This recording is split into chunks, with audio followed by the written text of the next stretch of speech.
Let's dive into some Resident Evil 9 lore, read by yours truly, so you don't have to. Grace's Report: The Truth Behind Raccoon City. Introduction. In 1998, Raccoon City was devastated by a massive outbreak caused by a viral leak from the pharmaceutical giant Umbrella. The United States government responded by launching a missile strike to wipe out the infected and erected a blockade to seal off the city. In 2004, following a court trial, the Umbrella Corporation declared bankruptcy. A complete account of the events was never released.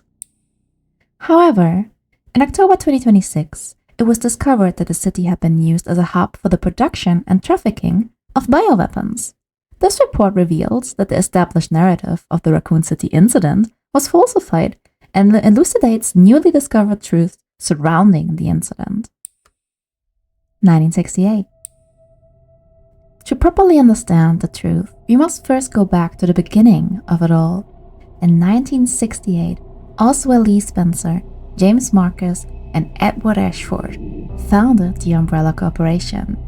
Having witnessed the horrors of the Second World War and the dread of the Cold War, Spencer felt a sense of despair at watching the world repeat the same mistake. He felt it was his duty to bring about a change to humanity. As stated in court records following the Raccoon City incident, his ultimate goal was to bring about the viral evolution of the human race. Thus, he relentlessly pursued virus research through illegal and inhumane means. This fact remains unchanged. 1970s. From the very beginning of Umbrella, the company faced rapid change and intense internal strife. Most notably, the sharp ideology divided between Spencer and Marcus. According to court records, this conflict was cited as the primary factor leading to the unusual developments which followed. In 1978, James Marcus developed the T-virus, which would go on to become the cause of the subsequent outbreak. 1980s. This is a crucial period for understanding the basis of what caused the incident and the truth behind the entire case. Spencer's influence and ARC's establishment. Spencer used internal politics to have Marcus demoted, absorbing T-virus research into a facility under his own control. From then on, Umbrella began to actively research and develop bioweapons under Spencer's leadership. The underground facility known as ARC, which was discovered during recent events, originally served as the administrative center of Umbrella's research. Several documents outlining Spencer's plan for ARC have also been discovered. Excerpt from Confiscated Records, Long-Term Strategic Review, 1980/0422. ARC-centric Integrated Research Roadmap. Step 1. Concentrated investment into Wesker's plan and the T-virus. Step 2. Establishment of ARC as a central command center. Step 3. Development of ELPIS. Step 4. Memory transfer and forced evolution.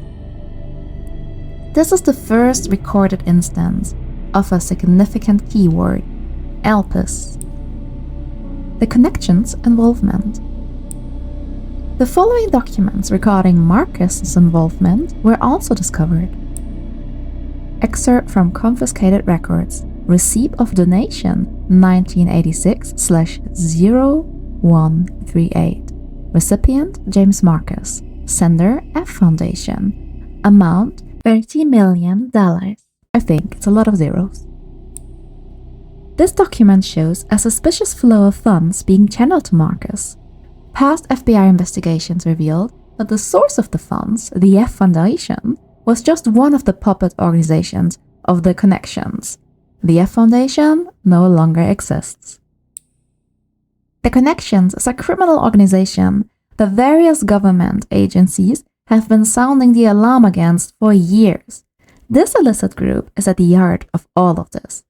Evidence suggests that the Connections sought involvement with Umbrella's central operations. Additional documents belonging to the protege of Marcus, Brendan Bailey, have been uncovered.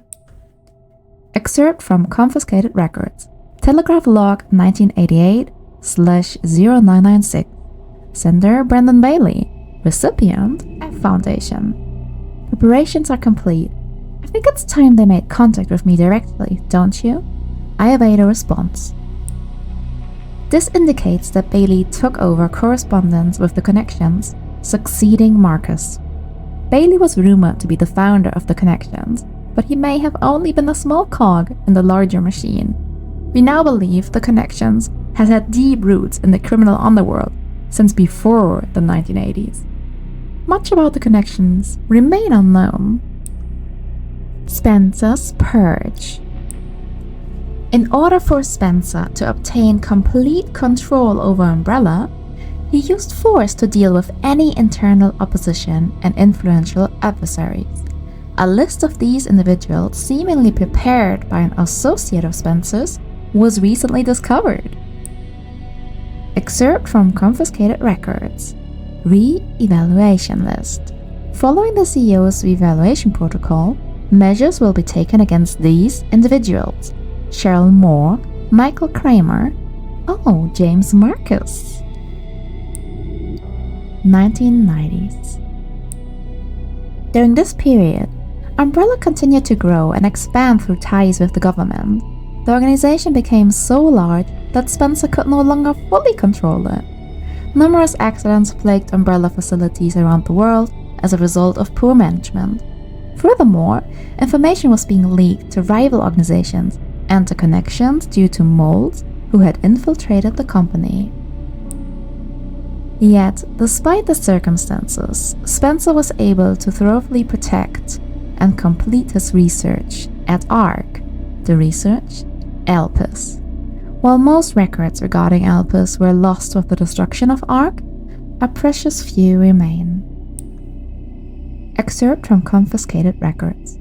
Spencer's message 199 data missing.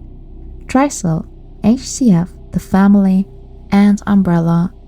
Elpis shall bring it all to an end. The only information leaked about Elpis was that it had the potential to upset the military balance of the entire world. However, a strictly managed password known only to Spencer was needed to access it. What is Elpis? Elpis is a powerful antiviral drug. However, this was unknown to those who sought it. The Connections and other black market groups mistakenly thought it has to be a powerful bioweapon with the potential to control human minds. This confusion likely stemmed from the fierce competition surrounding bioweapon development. It was common knowledge that Spencer, the developer of Elpis, aimed for the evolution and control of humanity through viral technology. Completion of Elpis. Based on data taken from the confiscated records and changes in Spencer's behavior, we believe Elpis was complete around the mid-1990s. After this period, the records show a marked decrease in the number of public statements from Spencer. A similar decrease in activity was also observed at the Raccoon City orphanage. Disturbingly, it is suspected that the children at the orphanage had long been used for Umbrella experimentation. While Spencer frequently visited the orphanage, records indicate he stopped in the 1990s. Furthermore, the orphanage was under the research jurisdiction of William Birkin in the late 90s. Birkin turned against Spencer, ultimately leading to the leak of the T-virus. 1998, the Raccoon City incident. The T-virus leaked from the Umbrella research facility in Raccoon City, causing an unprecedented outbreak. In response, the government decided to launch a missile strike on the city under the pretense of containing the spread. However, this is where we have been misled. The missile strikes was not launched to prevent the spread of infection. A plan was formed to disrupt the relationship between the government and Umbrella and shift the blame for all illegal activities onto Spencer. Found records indicate that the Connections lobbied for the missile strike. Excerpts from confiscated records. Access log, first assembly minutes. Ark has been secured. Commands the missile strike. The blame will fall solely on Spencer. With this, Umbrella will be dismantled and will seize their assets. Their goal was the acquisition of Umbrella's assets, particularly the thing they believe would disrupt the world's military balance, Elpis.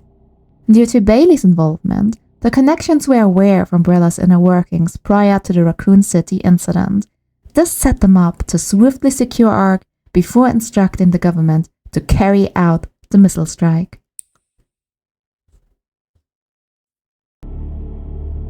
After the Raccoon City incident, the Umbrella Trials. As is well known, trials were held after the events of the Raccoon City incident. Testimony from Raccoon City survivors, along with evidence submitted by the Global Pharmaceutical Consortium, demonstrated the scope of Umbrella's nefarious activities. Evidence against Spencer was presented at the trials by his subordinate, Albert Wesker. It is now evident that Wesker was linked to Trisol, which in turn had strong ties to the connections. Therefore, it is highly likely there was pressure from the government and the connections during the trials. In 2004, following the outcome of the trials, Umbrella was forced into bankruptcy. Just as the connections and the government intended, Oswald E. Spencer was held accountable as CEO, and he disappeared from the public eye. Acquisition of Ark. The connections and the government seized Ark during the Raccoon City incident. Thereafter, Ark served as a base for the research, development, and distribution of bioweapons. Documents believed to be transaction lists have also been seized. These list Umbrella's competitors, along with organizations that were previously found guilty of illegal activity. Unfortunately, most evidence was lost with the collapse of Ark. Recovery efforts continue, but success is unlikely. Proliferation of bioterrorism. Following the Raccoon City incident, weaponized viruses developed by Umbrella were leaked. Subsequently, instances of bioterrorism utilizing this technology spread around the globe. In 2013, President Adam Benford was assassinated in a bioterroristic attack. Intelligence agencies report that the president wished to reveal the full truth of the Raccoon City incident. It is possible that President Benford was privy to the facts revealed in this report. Spencer's final years. Remaining records about Spencer after the dissolution of Umbrella are scarce, but a new source of information has recently come to light, an interview conducted by Alyssa Ashcroft. Despite being responsible for countless atrocities, Spencer showed some signs of remorse in this interview. Having lost everything, he sought atonement. While Elpis is a powerful instrument that can render viral weapons inert, it also has the potential as a panacea to be used for good. It's possible that Spencer's true motivations behind Elpis were peace and redemption. While he remained obsessed with the evolution of humanity throughout his last years, most testimonies describe him as nothing but a senile old man. Spencer died in 2006 at a secluded estate. His true intentions behind developing Elpis will forever remain unknown. Conclusion. As we can see from the records, the Umbrella Corporation's liquidation was intentionally orchestrated by the connections and the US government. Furthermore, they were involved in the illegal development and trafficking of bioweapons in Raccoon City. The extent to which past and present governments were involved requires further investigation. Much about the connections remains shrouded in mystery, and most records of their involvement were destroyed alongside Ark. Countless lives has been lost. As government officials, we have a duty to pursue the truth. If anything, finding it will finally offer some closure to everyone who fell victim to those heinous actions. FBI intelligence analyst Grace Ashcroft.